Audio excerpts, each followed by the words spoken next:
चमोली जिले के तपोवन में ग्लेशियर टूटने के हुए हादसे के बाद लापता चल रहे लोगों की तलाश का अभियान लगातार छठे दिन भी जारी है। अभी तक हादसे के शिकार हुए 35 लोगों की मौत की पुष्टि हो चुकी है, जबकि 169 लोगों की तलाश की जा रही है। इनमें 35 लोगों के तपोवन टनल के अंदर फंसे होने की आशंका है। टनल में फंसे लोगों को बाहर निकालने के लिए लगातार रेस्क्यू टीम भी लगी हुई है, लेकिन भारी मलबे की वजह से रेस्क्यू का काम बेहद धीमा हो चुका है।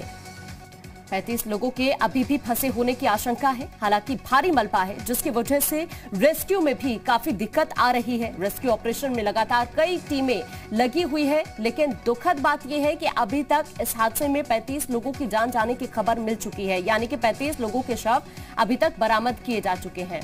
और ज्यादा जानकारी के लिए हमारे साथ हमारे संवाददाता रामानुज चमोली से हमारे साथ लाइव जुड़ चुके हैं। रामानुज, फिलहाल क्या कुछ अपडेट है हादसे को लेकर? आकांक्षा, तपोवन टनल में आज 60वें दिन भी लगातार रेस्क्यू ऑपरेशन चल रहा है और एसडीआरएफ, एनडीआरएफ और आर्मी की ज्वाइंट ऑपरेशन टीम लगातार काम कर रही है। और ये भी देखा जा रहा है कि टनल में जिस तरह से बताया गया कि तकरीबन 250 मीटर जो टनल के अंदर का मलबा था उसको बाहर निकाल करके टनल में ड्रिल के जरिए दूसरे टनल तक पहुंचने की कोशिश हो रही है। कल भी एक बार कोशिश की गई थी और इस तरह से स्ट्रेटजी को, जो ऑपरेशन है उसको भी बार बार बदला जा रहा है ताकि जल्द से जल्द जो टनल में लोग फंसे हैं उन तक पहुंचा जाए। इस तरह से कोशिश की जा रही। मशीनों को भी कल चेंज किया गया था। आज भी बताया जा रहा है कि एक बार फिर से इस बात को देखा जाएगा कि आगे किस तरह से ऑपरेशन चलाया जा सकता है। फिलहाल टनल के आसपास के जो इलाकों में भी रेस्क्यू ऑपरेशन का काम है वो भी किया जा रहा है कि आर्मी के जरिए यहीं तपोवन में, जहां इस समय जी मीडिया की टीम मौजूद है, जो उस फ्लड में आने की वजह से झूला पुल टूटा था, उसको आज आर्मी के अधिकारी और जो आर्मी के जवान है एक बार फिर से उसको बनाने का काम शुरू करेंगे, ताकि जो भैंजूल गांव है बिल्कुल ठीक सामने, वहां तक आसानी से लोग पहुंच सके। तो इस तरह से जो झूला पुल है या दूसरे जो छोटे पुल है उसका भी वैकल्पिक इंतजाम किया जा रहा है। तीसरा इंपॉर्टेंट जो अपडेट है वो ये है कि जहां से फिलहाल मलबा आया था नंदा पीक से, वहां पर बताया गया कि पानी इकट्ठा हुआ है। कल इस तरह की बातें आई थी, तो बताया जा रहा है कि आज एक बार फिर से सर्वे किया जाएगा कि आखिर क्या पानी इकट्ठा हुआ है या नहीं हुआ है और फिलहाल वहां की सिचुएशन क्या है। तो इस तरह से लगातार पूरी इस वैली में कोशिश की जा रही है कि चाहे वो रेस्क्यू ऑपरेशन हो या रसद की सप्लाई हो या पुल बनाने का काम हो, पूरा युद्ध स्तर पर चल रहा है। लेकिन सबसे ज्यादा फोकस और जो सबकी नजरें हैं वो उस टनल पर हैं कि आखिर टनल का ऑपरेशन कब मुकाम तक पहुंचेगा और जो लोग उसमें फंसे हैं उनको सकुशल बाहर कैसे निकाला जाएगा, इस पर कोशिश की जा रही है। और बार बार अधिकारियों की, जो सीनियर ऑफिसर्स हैं, उनकी बैठकें हो रही हैं और देखा जा रहा है। तो आज का अपडेट यही 3 अपडेट है। पहला, नंदा पीक में एक बार सर्वे भी किया जा सकता है। दूसरा, पुलों का भी जो झूला पुल है वो बनाया जाएगा और टनल का फिलहाल ऑपरेशन जारी है। और रामानुज, जिस तरह से आप भी जानकारी दे रहे हैं, मलबे की वजह से काफी धीमा हो रहा है रेस्क्यू ऑपरेशन, लेकिन हम नहीं भूल सकते कि अभी भी बहुत सारे ऐसे लोग जो लापता है, क्योंकि 169 लोग बताए जा रहे हैं जो अभी भी लापता है और समय बीत रहा है।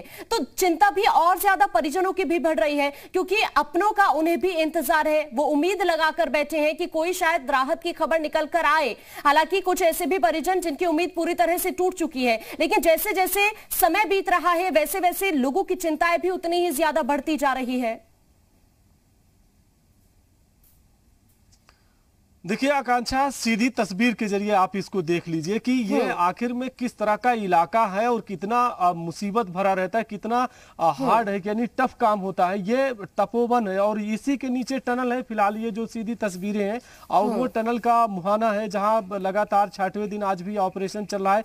जी मीडिया की टीम बिल्कुल मुहाने पर पहुंच करके भी लगातार दर्शकों को अपडेट करती रहती है। तो इसी के अंदर में फिलहाल टनल है, जो 2 से 2.5 किलोमीटर का लंबा टनल बताया जाता है। फिलहाल जो ऑपरेशन है वो 300 मीटर का है। अब आपका जो सवाल है कि आखिर जो लोग लापता हैं या टनल में हैं उनको किस तरह से ऑपरेशन करके उनको पता लगाने की कोशिश की जा रही है, क्योंकि ये बहुत ही दुर्गम है। आप अगर सामने देखेंगे तो शाम के वक्त बर्फबारी हो जाती है और रात में भी बर्फबारी होती है और इस तरह से ठंड बहुत रहती है, दुर्गम है। आसानी से नदी में कहीं से भी उतरा नहीं जा सकता। बहुत दूर जाने के बाद ही नदी के बिल्कुल तलहटी पर उतरा जा सकता सकता है। तो ये केवल एनडीआरएफ के कल जवान यहीं पर, जहां ये आप टनल देखा आपने, इसी पर इसके नदी में उतरे थे, और जब ये बात आई थी कि एक बार जो नदी का जल स्तर है वो बढ़ रहा है, तो इसके बाद उनको फिर बाहर निकाल दिया गया था। फिर ऑपरेशन चल रहा है, लेकिन बहुत ही दुर्गम है, और आसानी से इसमें जो एक्सपर्ट्स हैं या एनडीआरएफ एसडीआरएफ के जो जवान हैं जो इस तरह की टेरेन में काम करते हैं वही जा सकते हैं, बाकी इसमें आसानी से कोई नीचे पहुंच भी नहीं सकता है। और जब यानी कि मीडिया कर्मी वहां जाते हैं तो कम से कम 500 मीटर दूरी पर ही वाहन को आपको रोक करके नीचे आना पड़ता है, तो ये आसानी से नहीं है, पैदल ही जाना पड़ता है। तो बहुत ही दुर्गम क्षेत्र है। फिलहाल जिस तरह से ऑपरेशन चला है, अभी तक 35 जो मौत की बात सामने आई है, और चाहे उनके डेड बॉडी को बरामद करने की बात हो, लगातार ऑपरेशन यहां से लेकर के श्रीनगर तक चल रहा है। ये तकरीबन 150 किलोमीटर की दूरी पड़ती है। तो इस तरह के सिचुएशन में फिलहाल ऑपरेशन को नॉन स्टॉप और लगातार चलाना, और खास तौर से जो रेस्क्यू कर रहे हैं उनको अपनी भी जान को देखना है, और फिलहाल तभी जाकर के रेस्क्यू को पूरी तरह से मुकाम तक पहुंचाया जा सकता है। तो बहुत ही मुश्किल भरा, चुनौती भरा ये काम होता है, लेकिन सरकार ने भी कहा है, मुख्यमंत्री त्रिवेंद्र सिंह रावत लगातार मॉनिटरिंग कर रहे हैं, अधिकारियों को भी निर्देश दे रखा है, अधिकारी भी कैंप कर रहे हैं, और सबकी नजरें फिलहाल आकांक्षा केवल टनल पर है। टनल में कितनी दूरी तक आसानी से जाया जा सकता है, और टनल में जो एक्सपर्ट्स हैं, ऑपरेटर, वही जाते हैं, चूंकि ऑक्सीजन कम रहती है।